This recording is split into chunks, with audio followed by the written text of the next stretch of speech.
नमस्कार दोस्तों, आदाब, ज़िंदगी ज़िंदाबाद। मैं हूं आपका दोस्त और होस्ट संजीव शाद और इस वक्त सिरसा ज़िला के गांव मिठड़ी में हूं और मिठड़ी का ये खूबसूरत स्कूल है और स्कूल का अपना एक नज़ारा है।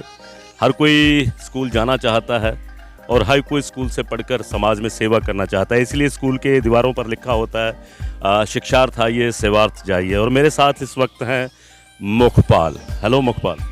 नमस्ते सर। नमस्कार। कौन सी क्लास में पढ़ते हो? सर 11th क्लास में हूँ। 11th क्लास में पढ़ते हो। क्या सब्जेक्ट हैं आपके पास? सर मेरे पास नॉन मेडिकल, मेरे पास है chemistry, physics, math, Hindi, English. Hindi English. किताबों के साथ साथ आज आपका नाम एक अखबार में भी छपा है और आपकी एक खूबसूरत स्टोरी छपी है और उस स्टोरी के अंदर आपने जो आविष्कार किया है निश्चित तौर पर वो बच्चों के लिए एक नई सीख देने वाला है। क्या आविष्कार किया आपने? सर मैंने एआई के बेस पर फ्यूचर एआई रोबोट नाम का मोबाइल एप्लीकेशन बनाया है। रोबोट नाम का मोबाइल एप्लीकेशन। क्या बात है दोस्तों। एक बात सुनने और समझने की है कि मोबाइल, लोग सोचते थे कि हम मोबाइल जेब में रखेंगे, दूर दराज से बात करेंगे, सीधी बात करेंगे और आमने सामने बैठकर बात करेंगे, और ये मोबाइल के आगे की ओर बढ़ते कदम है। एक रोबोट कहते हैं इसको, रोबोट बनाया आपने। अरे वाह, क्या बात है। ये क्या कमाल करेगा आपका रोबोट? सर ये तो एक तो बच्चों के लिए जो स्कूल में पढ़ते हैं उनके लिए फ़ायदेमंद है, क्योंकि कोई अगर उनको डाउट है स्टडी में अपनी, उसका मतलब क्वेश्चन पूछ सकते हैं फ्यूचर एआई रोबोट से। और भी मतलब जीके पूछ सकती हैं, कोई मोबाइल एप्लीकेशन ओपन करवा सकती हैं, कोई सॉन्ग, कोई भी भजन, कुछ भी ओपन करवा सकती हैं। एक बात तो बताओ, रोबोट को कैसे पता होगा? जैसे मैं रोबोट से पूछता हूँ कि मुझे फलां आदमी के बारे में बताओ, ये रोबोट को कैसे पता होगा? जी पहले तो उनके बारे में जानकारी देनी होगी। ठीक है, उसमें एक फेस रिकॉग्नाइजेशन एक होता है, टूल होता है, उसके हिसाब से अगर उसके सामने हम मोबाइल कर देंगे तो उसका पैटर्न समझ जाएगा सर। अरे वाह। पैटर्न समझ जाएगा। अगर मतलब उसने नाम दे दिया अपना, उसी नाम से उसे बुलाएगा। अगर मैं उसके सामने होगा मोबाइल के सामने, तो मुझे उस नाम से नहीं बुलाएगा, वो मेरे नाम से ही बुलाएगा। ऐसे यानी कि वो फेस को देखकर, हाँ, रिकॉग्नाइज करके उसके करके नाम लेगा। जी सर। इसका क्या फायदा क्या होगा? लोगों को क्या फायदा होगा? आने वाले समय में इसका क्या फायदा होगा? सर मैं तो फ्यूचर में यही चाहता हूँ कि हम कोई भी चीज़ को कमांड से, अपनी कमांड से उसे कंट्रोल करें सर। अगर कहीं कार खड़ी है तो हम अपने, मेरे पास मोबाइल है, उसमें future AI robot application download है, उसके मैं वहाँ उसमें कमांड दूंगा तो मैं कहूँगा कि कम कार, वो मेरे पास आ जाएगी बिना ड्राइवर के। बिना ड्राइवर के। ये आने वाले फ्यूचर में होगा सर। अरे क्या बात है, क्या बात है। बिना ड्राइवर के गाड़ी आपके पास आ जाएगी, ये आने वाले फ्यूचर में होगा सर। होगा। क्या बात है। और मैं पहले भी ये बहुत बार कह चुका हूँ कि जो बच्चे होते हैं उनके पास भविष्य होता है, वर्तमान में होकर वो भविष्य की बात करते हैं और आने वाला कल कैसा होगा वो इन बच्चों की जेब में होता है। इसका फिर फ़ायदा क्या होगा? मतलब जैसे कुछ चोरी चकारी हो जाती है, पुलिस को भी इसका फ़ायदा होगा? पुलिस को भी होगा। अगर आपके पास मोबाइल एप्लीकेशन डाउनलोड है, अगर आपकी कोई कार चोरी कर रहा है तो आपके पास अलार्म बज जाएगा, या वो फ्यूचर एआई रोबोट है वो आपको बोल देगा कि आपकी कोई कार चोरी हो रही है, तो आप सीधा अलर्ट हो जाओगे और उस कार को बचा लोगे। और दूसरी बात, इसमें एक फीचर, एक्स्ट्रा फीचर डाला है इथिकल हैकिंग का। अच्छा। इथिकल हैकिंग होती है लोगों की मदद करने के लिए, ब्लैक हैट हैकर से बचाता है। अगर कोई इंसान है वो आपको परेशान कर रहा है किसी नंबर से, आप ठीक है, उसका पता लगाना है अपनी, तो आप उस एप्लीकेशन का यूज़ कर सकते हो, उसका आईपी एड्रेस पता कर सकते हो, लोकेशन पता कर सकते हो, और उसकी फ़ोटो, अगर उसका आधार कार्ड मोबाइल से लिंक है तो फ़ोटो भी आ सकती है। अच्छा, एक बात बताओ, आजकल जो ठगी का ज़माना चल रहा है, जैसे ओपीटी मांग लेते हैं और बहुत ओटीपी मांग लेते हैं और बहुत कुछ ठगी ठगोरी चलती रहती है नेट पर, जो भोले वाले लोग हैं वो उसका शिकार हो जाते हैं, उनमें भी ये मदद करेगा? कर सकते हैं जी। उसमें जैसे कि आपका अकाउंट है, मोबाइल जो फेसबुक का अकाउंट है, इंस्टाग्राम अकाउंट है, वो हैक हो जाता है। उसकी जो क्लोन बना लेते हैं। हाँ, क्लोन बना लेते हैं, आपको पता है, फिशिंग अटैक। तो उसमें क्या होता है सर कि आपके पास ओटीपी आ गया, आपको पता नहीं कौन कर रहा है, आप उस आदमी की आईडी पता कर सकते हो, फ़ोन नंबर पता कर सकते हो उस एप्लीकेशन का यूज़ करके। आपको सिंपली क्या करना है, उसमें एक बटन है सर, हेडिंग दी हुई है उसमें, फ्यूचर एआई रोबोट नाम की, उस पर आप क्लिक करोगे, यूआरएल दे सकते हो, ठीक है। तो आप उसमें एक कमांड होती है कि अगर आप कोई आपको कर रहा है, मतलब हैक कर रहा है अकाउंट, तो जो ओटीपी है ओटीपी डालकर कर सकते हो। बिल्कुल हैं, ओटीपी डालोगे, उसका जिसने ओटीपी आपको सेंड किया है, जिसके मोबाइल से है, उसका IP address, exact location, and sir उसका जो क्या नाम है, लोकेशन जो होगी हाँ जहाँ कहाँ रह रहा है, हाँ, और उसका मोबाइल नंबर वो सारा आ जाएगा। और उसका जो आधार कार्ड का डाटा है वो तो अलग बात है, और उसकी जो फोटो भी आ सकती है मेरे हिसाब से। मैंने आगे कदम बढ़ाओगे। हाँ, मैंने इसका यूज़ किया, मैंने पहले इसका प्रयोग करके देखा है कि ये सक्सेसफुल है, फिर ही मैंने इसका आगे भेजा है सर। ये बहुत बड़ा काम होगा आने वाले दिनों के अंदर पुलिस के लिए भी, और जितनी ठगी बजती है और जितने लोग शिकार होते हैं उन सब के लिए एक अनेक कार्यों में सहायक होगा।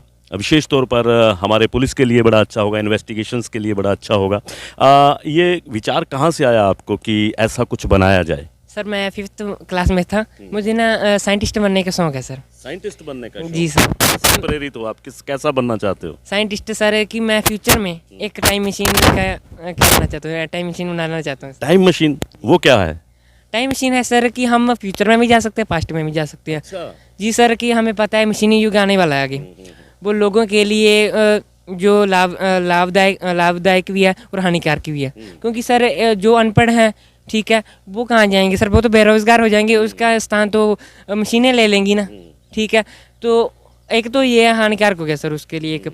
और दूसरी बात ये कि मतलब जिसे कोडिंग आती है, प्रोग्रामिंग आती है, मतलब जो मशीनें चलाएंगे वो बात होगी। मतलब मशीन जो काम मुश्किल है, जो लोग भी मतलब लोगों के लिए मुश्किल है, वो मशीनें कर देंगी। ये लाभदायक है। लेकिन आप किससे ज़्यादा प्रभावित हैं, कौन से साइंटिस्ट से प्रभावित हैं? मैं अल्बर्ट आइंस्टाइन से प्रभावित हूँ सर। अरे क्या बात है, पढ़ते भी हैं उनको? हाँ, उनको पढ़ता हूँ सर, उनकी बुक पढ़ता हूँ मैं। अच्छा, ये किताबें मिल जाती हैं आपको? हाँ, मैं मोबाइल से पढ़ लेता हूँ सर। दोस्तों, आप वीडियो देख रहे हैं। मैं एक बात और आपसे साझा करना चाहता हूं, जितने माँ बाप मुझे सुन रहे हैं कि आपके बच्चों में बहुत सारा हुनर है, सिर्फ मोबाइल के लिए उनसे लड़िए मत। बस यही चेक कीजिए कि आपके बच्चे मोबाइल पर देखते क्या हैं। हो सकता है मोबाइल पर वो कुछ नया आविष्कार कर रहे हों, कुछ नई सोच रख रहे हों। ऐसे बच्चे आपके घर में भी हैं, सिर्फ उनकी पीठ को थपथपाइए ताकि एक हुनर निकल कर बाहर आए। क्या कहना चाहोगे अपने स्टूडेंट साथियों को, अपने हम उम्र के बच्चों को? कि जो पढ़ाई के साथ साथ और जो भी उनका इंटरेस्ट है उसमें भी ध्यान दें। क्योंकि केवल पढ़ाई ही नहीं है, जैसे कि मैं आर्टिफिशियल इंटेलिजेंस में कदम बढ़ाया है। मैं 9th क्लास में पढ़ता था, आरोही जो जलाना ना, वहाँ एक पेपर हुआ, मुझे नहीं पता था कि कौन सा पेपर है। बस सर ने कह दिया 5 बच्चे सिलेक्ट कर लिए जो अच्छे पढ़ते हैं, उसमें मैं था, और पेपर दे दिया मैंने। ठीक है, मुझे नहीं पता था किस चीज़ का पेपर है। और बाद में 1 महीने के बाद मुझे पता लगा कि मैं सेकंड आया हूँ। सेकंड आने के बाद मुझे लैपटॉप गिफ्ट किया, लैपटॉप की गिफ्ट ये मिला। तो उस मुझे पता नहीं चला एआई किया, आर्टिफिशियल इंटेलिजेंस क्या। 3-6 महीने बीतने के बाद मुझे पता चला कि आर्टिफिशियल इंटेलिजेंस में हम रोबोट बनाते हैं। उसमें मुझे इंटरेस्ट बढ़ने लगा प्रोग्रामिंग में। मैं प्रोग्रामिंग करता, मैं नई नई गेमें बनाता, मैं PUBG जैसी गेम बनाने लगा, ठीक है। और मैं इथिकल हैकिंग में भी इंटरेस्ट बढ़ने लगा, सॉफ्टवेयर बनाने लगा, ऐप्स बनाने लगा, ठीक है। तो फिर मुझे पता लगा कि ये आर्टिफिशियल इंटेलिजेंस जब तक मैं नौकरी नहीं लग जाता तब तक मैं यहाँ इसमें इंटरेस्ट रखूँगा। और मैं पहले मेरे पास लैपटॉप नहीं होता था, मैं मोबाइल से कोडिंग करता था। मोबाइल पर ऐप्स आ जाते हैं या कोई एपीके फाइल आ जाती है, उसका यूज़ करके मैं कर लेता था। अब मेरे पास लैपटॉप है, लैपटॉप में प्रोग्रामिंग कर देता हूँ, आर्डिनो में उसमें डालकर वो प्रोजेक्ट बना लेता हूँ अपना। आवश्यकता आविष्कार की जननी है। ज़रूरतें हर किसी को होती हैं दोस्तों, लेकिन ज़रूरतें उन्हीं की पूरी होती हैं जिनके पास हौसला होता है, हिम्मत होती है, जुनून होता है। मैं तो इतना ही कहूँगा कि परिंदों को मिलेगी मंजिल एक दिन। ये फैले हुए उनके पर बोलते हैं, खामोश रहते हैं वो लोग दुनिया में जिनके हुनर बोलते हैं। एक लक्ष्य, एक चलने की उम्मीद, उठाया गया कदम आपको मंजिल की तरफ ले जाता है। आप इस मिठड़ी स्कूल में पढ़ते हैं। यहाँ मैं देख रहा था बहुत अच्छा वातावरण है, साइंस का है, मैथ का है। तो कैसा लगता है आपको आपका स्कूल? बहुत अच्छा है सर, सभी स्टाफ अच्छे हैं सर, अच्छे से पढ़ाते हैं। ठीक, हमारे सतीश सर जी हैं जो अच्छे से फिजिक्स का मतलब समझाते हैं, और बलजीत सर जी भी, मतलब सभी स्टाफ अच्छा है सर, पूरा स्टाफ अच्छा है सर, गुड है। अच्छा, जब आपको ये प्राइज़ मिला, ये कौन से स्तर का प्राइज़ मिला आपको? ये तो सर डिस्ट्रिक्ट लेवल पर मिला है सर। अच्छा, इसके बाद स्टेट होगा? हाँ, स्टेट तो मैंने क्लियर कर लिया सर। कर लिया। उसके बाद मैं नेशनल का सोच रहा हूँ। नेशनल का सोच रहा है, और हम सब दुआ करते हैं कि आप नेशनल में भी नाम कमाएं और आपका नाम भी अखबारों में छपे, टीवी सीरियल्स में आए, टीवी न्यूज़ में आए, और लोग आपको देखें और आप जैसा बनना चाहें। ये भी हम शुभकामनाएं करते हैं। तो चलते हैं, मिलते हैं स्टाफ से, क्या सोचते हैं स्टाफ इस बच्चे के बारे में। और एक बार फिर विनम्र निवेदन करूंगा कि इसको लाइक करें, शेयर करें, कमेंट करें, और अपने विचार जरूर रखें, और अपने बच्चों से बहुत प्यार करें क्योंकि आपके बच्चों के पास बहुत हुनर है। तो आइए मिलते हैं स्टाफ के कुछ। सबसे पहले तो मैं मुखपाल को जो कि एक बहुत ही होनहार छात्र है, इसको खुद की तरफ से, विद्यालय प्रभारी श्रीमती अमनदीप कौर की तरफ से तथा पूरे स्टाफ सदस्यों की तरफ से इसको बहुत बहुत बधाई देना चाहूँगा कि इसने अपनी एक शानदार उपलब्धि जो विद्यालय में दर्ज की है, जिला स्तर पर दर्ज की है, और अभी ये आगे राज्य स्तर पर पार्टिसिपेट करने जा रहा है, जिसका परिणाम कुछ ही दिनों में घोषित कर दिया जाएगा। मुझे बहुत ही इससे आशा है बच्चे से कि ये अपना नाम, विद्यालय का नाम, अपने माता पिता का, गांव का, ज़िले का, कहीं तो हरियाणा का, पूरे भारत का नाम बहुत ही बड़े स्तर पर रोशन करेगा। वैसे तो इस बच्चे के बारे में ये तारीफ़ का मोहताज नहीं है, लेकिन फिर भी मैं इसके बारे में कुछ बातें हैं जो हमने डेली लाइफ में या कहीं तो क्लासरूम में हमने जो ऑब्ज़र्व की हैं वो आपके साथ शेयर करना चाहूँगा। कि जब भी हम इसको पढ़ाते हैं या हमारे जो स्टाफ सदस्य हैं जब भी पढ़ाते हुए इसको ऑब्ज़र्व करते हैं, वो यही देखते हैं कि बच्चे तो बहुत हैं क्लास में, सभी पढ़ते हैं, सबको हम पढ़ाते हैं, लेकिन जो बच्चा ऑब्ज़र्व करके क्रॉस क्वेश्चनिंग करता है या लॉजिकल रीजनिंग पे अपने जो क्वेश्चंस करता है, वो ये बच्चा है। ठीक है, तो इन्हीं बातों को देखते हुए हमें पढ़ाने में और भी इंटरेस्ट आता है, हमारा जो पढ़ाने का तरीका है और रुचिकर बन जाता है। तो इस बच्चे से ये आशा की जाती है कि आने वाले समय में जो इसने ऐप बनाई है बहुत ही यूज़फुल है। ऐप के बारे में तो बच्चे ने खुद बता ही दिया है, इसके बारे में हमें बताते हुए अभी और बताएंगे तो बच्चा कहेगा कि बहुत कुछ बता दिया है। तो बस यही कहेंगे कि जो भी हमने बच्चे के साथ आशा रखी हुई है, बच्चा उनको पूरी कर रहा है। और साथ ही मैं अपने विद्यालय के बारे में, अपने स्टाफ साथियों के बारे में बहुत कुछ आपको बताना चाहूँगा। वो ये है कि हमारे विद्यालय जो है मिठड़ी नेशनल हाईवे 9 पर स्थित है, डवाली सिरसा रोड पर स्थित है, जिसमें मिठड़ी हमारे गांव का नाम है। और इस विद्यालय में विज्ञान तथा कला जो संकाय है बहुत अच्छे से चल रहा है। यह कहें तो इस ब्लॉक का एक मात्र ऐसा स्कूल होगा जिसमें विज्ञान के सभी अध्यापक उपलब्ध हैं। कला संकाय के साथ साथ विज्ञान संकाय के भी सभी अध्यापक उपलब्ध हैं। Physics, chemistry, bio, mathematics, Punjabi, economics, political science, history, ठीक है, Hindi, English and so on.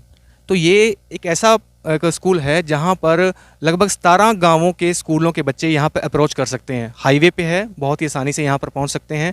और पिछले 2 सालों में ही यहाँ पर विज्ञान जो संकाय है वो शुरू हुआ है, जिसमें श्री संत कुमार बिश्नोई जी जो हमारे जिला शिक्षा अधिकारी हैं, इन्होंने यहाँ पर विज्ञान संकाय शुरू करने में बहुत ही अपना महत्वपूर्ण योगदान दिया। इसमें साथ ही हम एक और नाम है जो ऐड करना चाहेंगे, वो है श्री हरभजन सिंह जी का। और साथ में हमारी जो पंचायत समिति है उनका नाम भी बहुत महत्वपूर्ण रोल रहा, जिन्होंने इस गांव में मिठड़ी में साइंस शुरू करने में अपना योगदान दिया। तो सभी बच्चे जो हैं यहाँ पर बहुत ही अच्छे तरीके से यहाँ पर विज्ञान का जो पाठ पठन है वो कर रहे हैं। और सभी से आशा है, बच्चे और भी हैं और वो जो आगे बढ़ रहे हैं। ये एक बच्चा हमारा विलक्षण प्रतिभा का धनी है, जिसने अपने हुनर से राज्य भर में अपना नाम रोशन किया है। इन्हीं आशाओं के साथ, इन्हीं शुभकामनाओं के साथ अपनी वाणी को विराम देता हूँ। धन्यवाद। मैं अमनदीप कौर, DDO G++ मिठड़ी। सबसे पहले तो मैं अपने हमारा जो विद्यार्थी है जो डिस्ट्रिक्ट लेवल पे फर्स्ट आया है उसको शुभकामनाएं देती हूँ। और हम ये पूरी कोशिश करेंगे कि हम और भी बच्चों को, जैसे कि वो बच्चा हमारे स्कूल से निकल के डिस्ट्रिक्ट लेवल तक पहुँचा, और भी काफ़ी सारे बच्चे ऐसे निकल के ले आए। कोशिश कर भी रहे हैं, करते हैं और आगे भी करते रहेंगे। और बाकी मैं हमारे जो आसपास के जितने भी गांव हैं, जैसे चोरमार है, टप्पी है, पिपली है, सालमखेड़ा है, खुइयाँ मलकाना है, तो हमारे स्कूल में आर्ट्स एंड साइंस स्ट्रीम बहुत अच्छे से चल रही है। स्टाफ भी पूरा है और पूरा स्टाफ बहुत ही मेहनती है। मैं गांव के आसपास के लोगों को ये आह्वान करती हूँ, उन बच्चों का हम अपने स्कूल में स्वागत करते हैं कि वो आएँ और हमारे स्कूल में एडमिशन लें, और जितनी भी हमारे स्कूल में जो फैसिलिटीज़ है उनका भरपूर उनका फ़ायदा उठाएं, उनको यूज़ करें। और साइंस आर्ट्स के साथ साथ हमारी साइंस स्ट्रीम भी चल रही है। साइंस स्ट्रीम का जो स्टाफ है वो पूरा है और बहुत ही मेहनती है। जैसे कि हमारा जो विद्यार्थी है जो मुखपाल, वो साइंस स्ट्रीम का ही स्टूडेंट है जो आगे डिस्ट्रिक्ट लेवल तक पहुंचा है, और वो हमें पूरी उम्मीद है कि वो स्टेट लेवल तक भी पहुंचेगा और वहाँ पे भी कोई ना कोई उसकी पोजीशन आएगी। Thank you. हाँ जी, सत श्री अकाल जी। मैं Gagandeep Kaur, government senior secondary school इत्थे मिठड़ी विच पंजाबी दी लैक्चरर हाँ। ਤੇ ਇੱਥੇ ਦੇ ਬੱਚਿਆਂ ਬਾਰੇ ਜਿਵੇਂ ਕੁਝ ਕਹਾਂ ਤਾਂ ਬੱਚਾ ਤਾਂ ਕੋਈ ਵੀ ਹੈ ਕਿਤੇ ਵੀ ਹੈ, ਦੇਖੋ ਹਰ ਸਟੂਡੈਂਟ ਆਪਣੇ ਆਪ 'ਚ ਯੂਨੀਕ ਹੁੰਦਾ ਹੈ ਔਰ ਸਾਡੇ ਬੱਚੇ ਵੀ ਯੂਨੀਕ ਹੈ। ਕੋਈ ਬੱਚਾ ਸਟੱਡੀ 'ਚ ਅੱਗੇ ਨਿਕਲਦਾ, ਕੋਈ ਐਕਸਟਰਾ ਐਕਟੀਵਿਟੀਜ਼ 'ਚ ਅੱਗੇ ਨਿਕਲਦਾ, ਬਸ ਜ਼ਰੂਰਤ ਹੁੰਦੀ ਹੈ ਉਹਨਾਂ ਨੂੰ ਮੌਕਾ ਮਿਲਣ ਦੀ। ਔਰ ਇੱਥੇ ਗਵਰਨਮੈਂਟ ਸਕੂਲਸ, ਚਾਹੇ ਦੁਨੀਆ ਕੁਝ ਵੀ ਕਹੇ, ਲੇਕਿਨ ਸੱਚਾਈ ਇਹ ਹੈ ਕਿ ਗਵਰਨਮੈਂਟ ਸਕੂਲ 'ਚ ਬੱਚਿਆਂ ਨੂੰ ਉਹ ਪਲੇਟਫਾਰਮ ਦਿੱਤਾ ਜਾਂਦਾ ਹੈ ਕਿ ਬੱਚਿਆਂ ਨੂੰ ਅੱਗੇ ਆਉਣ ਦਾ ਮੌਕਾ ਮਿਲਦਾ ਹੈ। ਸਾਡੇ ਸਕੂਲ ਤੋਂ ਹੀ ਅਸੀਂ ਲਗਾਉਣਾ ਅਗਰ ਸ਼ੁਰੂ ਕਰੀਏ, ਸਾਡੇ ਡੀਡੀਓ ਮੈਡਮ ਹੈ ਅਮਨਦੀਪ ਕੌਰ, ਉਸ ਤੋਂ ਬਾਅਦ ਖੰਡ ਸਿੱਖਿਆ ਅਧਿਕਾਰੀ ਸਹੀ ਰਾਮ ਜੀ, ਜ਼ਿਲ੍ਹਾ ਸਿੱਖਿਆ ਅਧਿਕਾਰੀ ਸੰਤ ਕੁਮਾਰ ਜੀ, ਜ਼ਿਲ੍ਹਾ ਮੌਲਿਕ ਸਿੱਖਿਆ ਅਧਿਕਾਰੀ ਆਤਮ ਪ੍ਰਕਾਸ਼ ਜੀ, ਇਹਨਾਂ ਦਾ ਸਾਨੂੰ ਪੂਰੀ ਤਰ੍ਹਾਂ ਸਪੋਰਟ ਰਹਿੰਦਾ ਹੈ। ਸਾਨੂੰ ਕਦੀ ਵੀ ਕਿਸੇ ਅਧਿਕਾਰੀ ਨਾਲ ਗੱਲ ਕਰਨ ਲੱਗਿਆ ਇਹ ਨਹੀਂ ਲੱਗਿਆ ਵੀ ਸਾਨੂੰ ਕੁਝ ਮਹਿਸੂਸ ਹੋਇਆ ਹੋਵੇ ਵੀ ਅਸੀਂ ਉਹਨਾਂ ਨਾਲ ਗੱਲ ਨਹੀਂ ਰੱਖ ਸਕਦੇ। ਅਸੀਂ ਜਦੋਂ ਮਰਜ਼ੀ ਪਰਸਨਲੀ ਵੀ ਉਹਨਾਂ ਨੂੰ ਕਾਲ ਕਰਕੇ ਕਹਿ ਦਈਏ ਸਰ ਸਾਨੂੰ ਇਸ ਚੀਜ਼ ਦੀ ਜ਼ਰੂਰਤ ਹੈ, ਸਾਨੂੰ ਕਿਸੇ ਚੀਜ਼ ਦਾ ਮਨਾ ਨਹੀਂ ਹੁੰਦਾ। ਮਤਲਬ ਉਹਨਾਂ ਵੱਲੋਂ ਸਾਨੂੰ ਪੂਰੀ ਅਪੋਰਚੁਨਿਟੀਜ਼ ਦਿੱਤੀਆਂ ਜਾਂਦੀਆਂ, ਪੂਰੀਆਂ ਸੁਵਿਧਾਵਾਂ ਸਾਨੂੰ ਉਪਲਬਧ ਕਰਵਾਈਆਂ ਜਾਂਦੀਆਂ। ਸਿਰਫ ਉਹਨਾਂ ਦਾ ਟਾਰਗੇਟ ਵੀ ਇਹ ਹੁੰਦਾ ਕਿ ਬੱਚਾ ਤੁਸੀਂ ਅੱਗੇ ਲੈ ਕੇ ਆਓ, ਅਸੀਂ ਸਪੋਰਟ ਕਰਾਂਗੇ। ਪੂਰੀ ਤਰ੍ਹਾਂ ਨਾਲ ਉਹ ਸਾਨੂੰ ਸਪੋਰਟ ਕਰਦੇ ਹੈ। ਜਿਵੇਂ ਹਿੰਦੁਸਤਾਨ ਸਕਾਊਟਸ ਐਂਡ ਗਾਈਡਸ 'ਚ ਮੈਨੂੰ DOC ਅਪਾਇੰਟ ਕੀਤਾ ਹੋਇਆ ਹੈ, ਉਹਦੇ ਵਿੱਚ ਵੀ ਅਗਰ ਸਾਨੂੰ ਕਿਸੇ ਤਰ੍ਹਾਂ ਦੀ ਜ਼ਰੂਰਤ ਪੈਂਦੀ ਹੈ, ਅਸੀਂ ਸੰਤ ਕੁਮਾਰ ਬਿਸ਼ਨੋਈ ਜੀ ਨੂੰ, ਸਾਡੇ ਜਿਹੜੇ DO ਸਰ ਨੇ, ਕਦੀ ਵੀ ਕਾਲ ਕਰਕੇ ਕੁਝ ਵੀ ਕਹਿ ਦਿੰਦੇ ਹਾਂ ਤਾਂ ਉਹ ਸਾਨੂੰ ਪੂਰੀ ਤਰ੍ਹਾਂ ਨਾਲ ਸਪੋਰਟ ਕਰਦੇ ਆ, ਜੋ ਇੱਕ ਜੈਨੂਇਨ ਤੌਰ 'ਤੇ ਜਾਇਜ਼ ਹੁੰਦਾ। ਪੂਰੀ ਤਰ੍ਹਾਂ ਨਾਲ ਉਹਨਾਂ ਦੇ ਵਿੱਚ ਮਤਲਬ ਇਹ ਚੀਜ਼ ਹੁੰਦੀ ਹੈ ਕਿ ਬੱਚਿਆਂ ਲਈ ਅਸੀਂ ਕੁਝ ਕਰੀਏ। ਇਹ ਸਪੋਰਟ ਨਾਲ ਮਤਲਬ ਸਾਡੇ ਬੱਚੇ ਕਾਫੀ ਅੱਗੇ ਆਉਂਦੇ ਹੈ।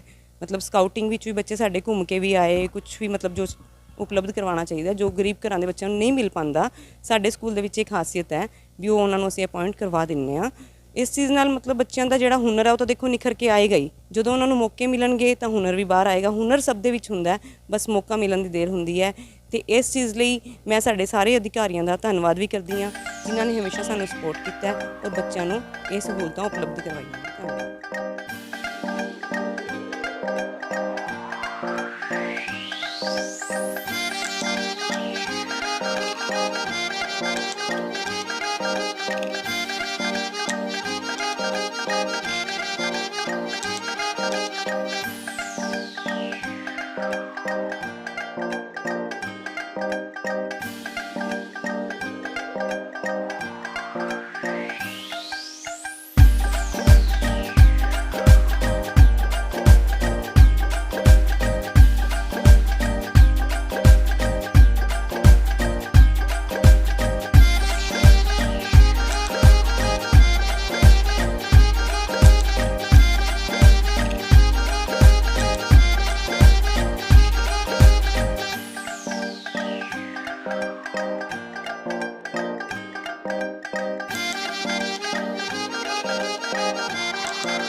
आईना सी होती है जिंदगी, तुम भी मुस्कुरा तो वो भी मुस्कुरा देगी।